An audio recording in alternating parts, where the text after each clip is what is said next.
Got Bryant's Fitness Systems. Thank you for clicking on the video.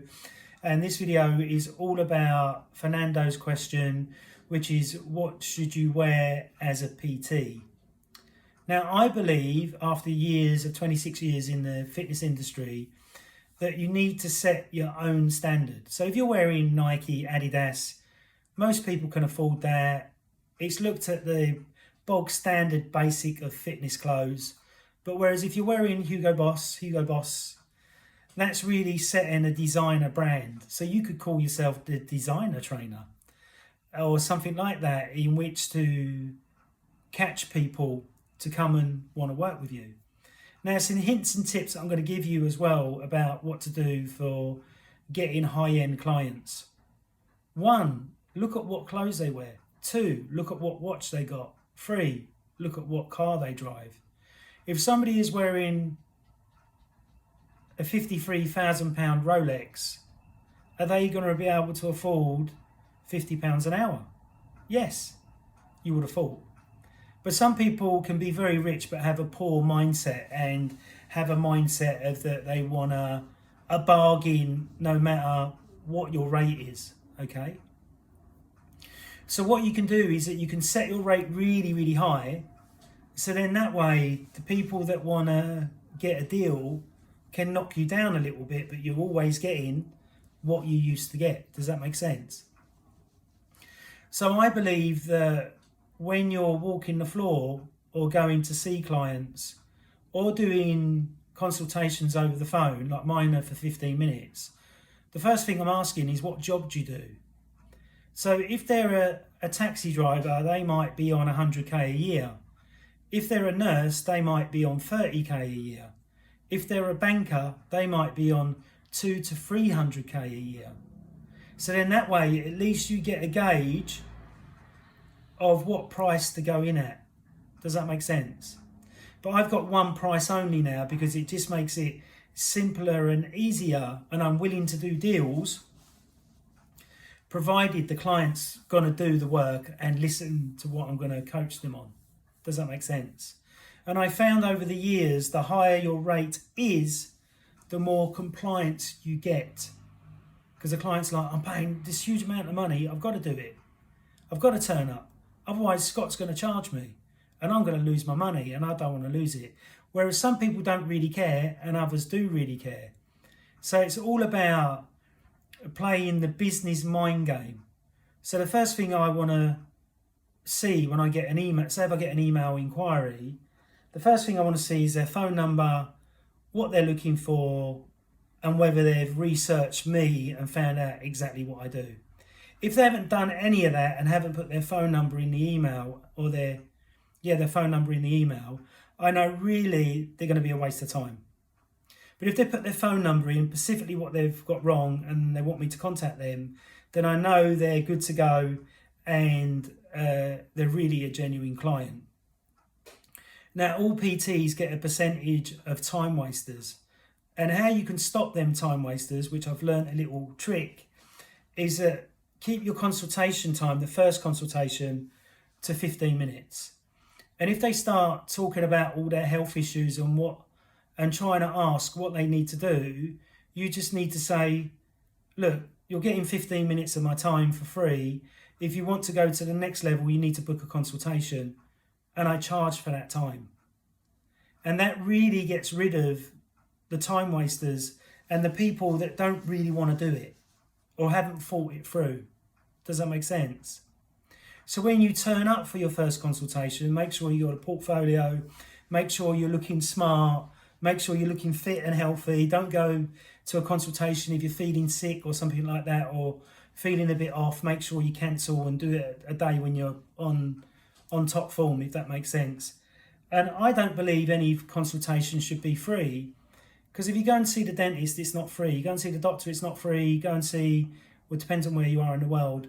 If you see any other professional, they'll give you a slot of 15 minutes, a little bit of advice, and then see if you're genuine. Does that make sense?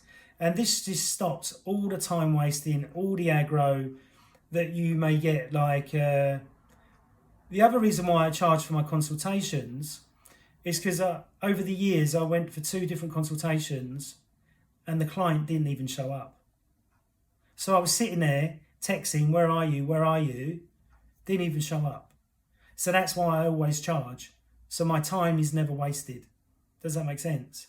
And I'll turn up looking tip top, smelling really good as well, because that's really important for, you know, women and guys. If you turn up stinking a BO, it's not going to look good in the consultation. Does that make sense? And remember, first impressions, I think it's about 7 seconds that people make up their mind whether they're going to work with you or not.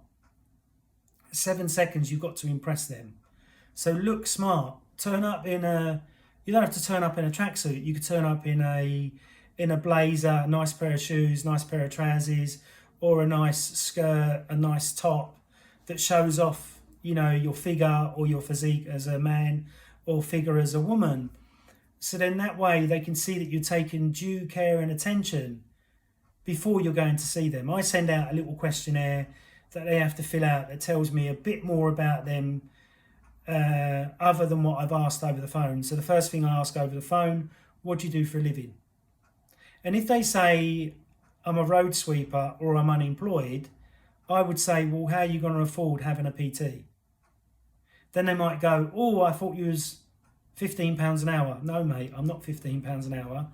And I say, you know, unless you've got savings, I can't really help you. And I put the phone down. Does that make sense? And sometimes you've got to be not ruthless, but quite firm over the phone. So it'll be, thank you for getting in touch with me. How can I help you? Then listen. Then say, you know, what do you do for a living? Then say, have you got any holidays coming up? Then say, have you spoken to any family members? Because a lot of time wasters will say, I've got to speak to my wife. I've got to speak to my husband. I've got to speak to my friend. And it's just the BS way of shutting you down, and they've got the information that they need, so they don't want to go any further. So you've got to remember this, that some people will keep you on. I had one client, kept me on the phone, didn't turn into a client, kept me on the phone for over an hour, which I didn't mind talking because I didn't have nothing else to do, so it was fine. But it did aggravate me a little bit because it's wasted time. Does that make sense? So really, really vet the person over the phone so you don't make a mistake. Have you thought this through? How many times a week do you want to train? Have you trained before? Have you worked for a trainer before? You've got to ask a list of questions to qualify that client, whether you're going to travel or meet them, so you don't get your time wasted with them saying at the end of the consultation, I need to think about it. Well, what do you need to think about? You called me, you've done 15 minutes with me over the phone, now you've done an hour. What is there to think about? How can I convince you to start? Does that make sense? Because some people need a little bit of a nudge. Some people, if you say to them, right, I've got a deal going at the minute, it's 20% off, but you've got to sign up today. And if you don't sign up today, the fee goes up to the normal fee, which is astronomical type thing. Then that will get them thinking. So always dress smart, always smell good. When you're in the gym, you might have to wear a uniform, so always make sure it's pressed and looking good, because you're presenting yourself to try and get them to buy from you. And try and put yourself in the position when you go into a store. When you go into a store and you're looking for a new stereo, a good salesman will come straight up to you, do you need any help? Or give you a bit of time looking around and then say, do you need any help? And if they work like that and you've had a look round and they come up to you and they go, do you need any help? Oh yeah, I'm thinking about buying this, blah, blah, blah. Can you tell me more about it?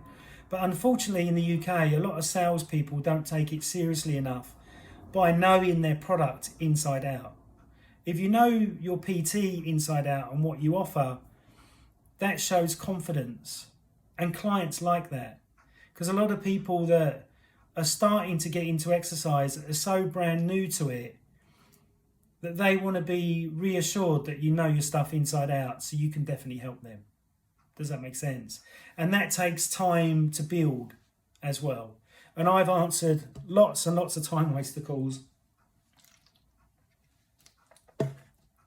over the years, so what I find is, ask that question, what do you do for a living?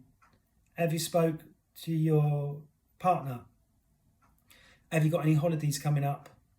When can we meet to do the booking? And I'm charging you for my time if we meet up for 1 hour. And if they say yes, yes, yes to everything, then you know you're on to a winner. And if they pay your first invoice of the consultation, then you know you've definitely got a great client. The ones that don't pay it are just wasting your time, or they're just looking for free knowledge or free info. Lucky for me, I give out a lot of info to some people that call, and then I ask them to give me a review on Google, and they've done it, which is great, because it shows that I've given them value and they're giving me value back by giving me a review. Does that make sense? So always look smart, always smell good. Try and buy the latest stuff if you can afford it. If you can't, then wait till it comes. Buy it in a sale or something like that, so you can still look good. You know, Hugo Boss at the moment have got a 50% off sale. So have other trendy or designer outfits are all on sale in the UK at the moment, because they're finding it really hard to sell stuff. So use that opportunity. Or what you could do is save £100 for the next 10 months every month. That way, by Christmas, you got £1,000 saved. And when the sales go on in all the department stores for trendy training outfits, then you can afford to buy them without having to think, oh, that's breaking the bank and I can't afford it. Does that make sense? And remember, if you're self-employed, you can put it against your self-employed expenses as clothing that you wear for work, which you're allowed to do. The same as books, magazines, courses, computers, phones. All that goes against your business. So I like to wear Hugo Boss. I've tried other brands, but I've not really liked them. Like, I've got a couple of Reese tops, which are okay for going out for meals, but not really good for gym wear, in my opinion. I've looked at Dolce & Gabbana, but they're not organic and their material's not very, very good. Whereas, you know, Hugo Boss, if you look at their stuff, it's all effortlessly made and it's organic. That's why I like it. And it looks really, really nice as well. What else can I say? Right, when it comes, just talk about fees as well. When it comes to pricing, it's really important to understand that not everybody wants to pay the full rate. And not everybody wants a deal. And some people will just pay whatever you ask, which those are really good clients. Whereas other people will want a huge deal. So you've got to think to yourself, do I really want to work with this person, and do I really want to cut my rate just to take them on board as a client? So you've got to think about that as well, which is really important. And I have a thing of saying, if you're not going to pay my full rate, what do you want me to forget and what do you want me to miss out? And they say, nothing. I say, okay, well, pay me what I'm worth or what I'm asking for. Or I'll say, would you go into a sweet shop and buy a sweet and ask for 50% off? Of course I wouldn't. Well, why are you asking me then? I run a self-employed business and you either want to work with me or you don't. But one of the criteria is they've got to pay what I ask for. Does that make sense? But I do give discounts if they do big block bookings and I can see that they're committed. I take them out for dinner. I buy them gifts. I do lots of extra things. Like I had one client and he said to me, Scott, I need to move my home. Will you help me move? And I went, are you going to pay me? And he went, I'll book more sessions. I went, okay. I went, but you got to take me out for dinner, somewhere expensive. And he went, yeah, okay, that's fair enough. So I spent a whole day helping him move with the removal guys, and I got a nice dinner out of it, and he booked extra sessions as his way of saying thank you to me. Does that make sense? So that's how I work. I work on, once I get to know the person and they're a decent person, then I will go out of my way to help them if they need help and they ask for it. So it might be move some furniture, it might be, oh Scott, you know, we're going away for a while, can you keep an eye on our place for us while we're away so that we don't have any worry? Yeah, no problem, I'll pop by, check it out and come back and I'll text you if anything's gone wrong. Does that make sense? So I'm not just the bog standard PT that trains the client and just goes home. I try and give 100% service. Does that make sense? So, but I'll say no to other things. Like one of my clients, he went, oh, our grass needs cutting, do you want to do it? And I went, no. He went, why? I said, because I've got clients to do, I'm really, really busy, so I haven't got time to cut your grass unless you want to pay me £1,000 that I know the gardener's going to charge you. He went, you know it's going to be that much? I said, yeah, of course it is. He got his dad to do it in the end, which was great, but obviously he didn't pay his dad. Does that make sense? So I'm not going to get scammed myself.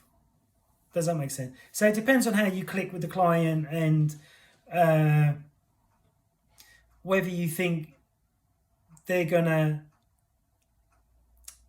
respect you for that or whether they're going to use it against you. Does that make sense? So always be a bit careful, because some clients can be a bit like that, where you'll say, right, you need to pay me now. Oh yeah, but I want discount for the next payment. No, it doesn't work like that. You pay what you're supposed to pay, and when my rate goes up, you pay more.